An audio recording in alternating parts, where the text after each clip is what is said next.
सोनम को मारने का प्लान कर रहा था राज। राजा रघुवंशी नहीं, एक और मर्डर का था प्लान। मास्टरमाइंड ने उगली राज की बात। सोनम ही नहीं, कोई और है राजा की हत्या का मास्टरमाइंड। राजा रघुवंशी और सोनम शादी के कुछ ही दिनों बाद जब हनीमून के लिए मेघालय पहुंचे तो किसी ने नहीं सोचा था कि ये इश्क का सफर, इश्क और इंतकाम की एक ऐसी दास्तान बन जाएगा जिसे सुनकर रूह कांप। लेकिन राजा रघुवंशी हत्याकांड मामले में आए दिन नए नए खुलासे हो रहे हैं। मेघालय पुलिस ने इस केस में जो खुलासे किए हैं वो देश को हिला देने वाले हैं।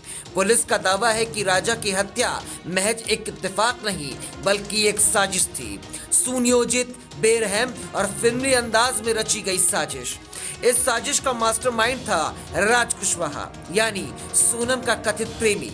और सबसे चौंकाने वाली बात, राज ने न सिर्फ राजा को रास्ते से हटाने की योजना बनाई बल्कि सोनम की भी मौत का प्लान बना डाला था, वो भी फर्जी मौत। पुलिस के मुताबिक राज किसी और महिला को मारकर उसकी लाश को सोनम की लाश बताने वाला था और सोनम खुद छुपकर एक नई जिंदगी शुरू करने वाली थी। यानी राज कुशवाहा ने राजा को मारने की प्लानिंग महीनों पहले कर ली थी। और हैरानी की बात यह है कि उसने सोनम की फर्जी मौत का प्लान भी बना रखा था।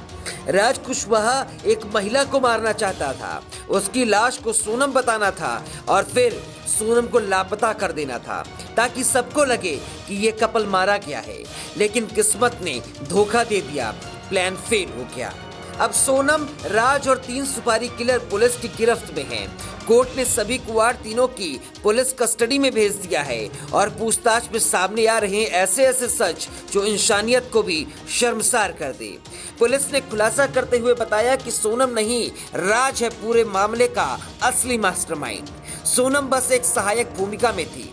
हत्या की साजिश और उसे अंजाम देने की पटकथा राज कुशवाहा ने ही रची थी और वो एक महिला की हत्या भी करना चाहता था, जिसके बाद वो उस महिला के शव को ऐसे जलाना चाहता था कि सबको लगे कि मौत सोनम की हुई है और उसकी पहचान मुमकिन ना हो सके।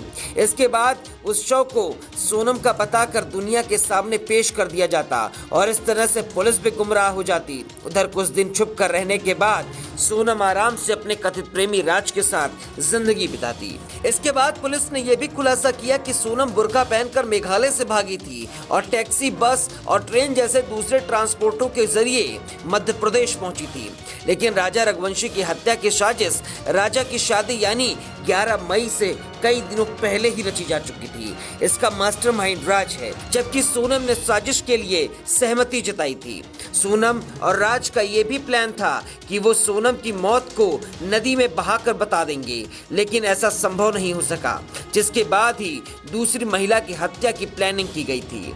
लेकिन उससे पहले ही मीडिया के दबाव और खबरों ने सोनम को रोक लिया और उससे दूसरी महिला की भी जान बच गई और सोनम अपने मंसूबे में कामयाब नहीं हो पाई। अब देखना होगा कि राजा की हत्या और सोनम की प्लानिंग अब क्या मोड़ लेती है। Bureau report, VK news. VK news, राष्ट्र के नाम।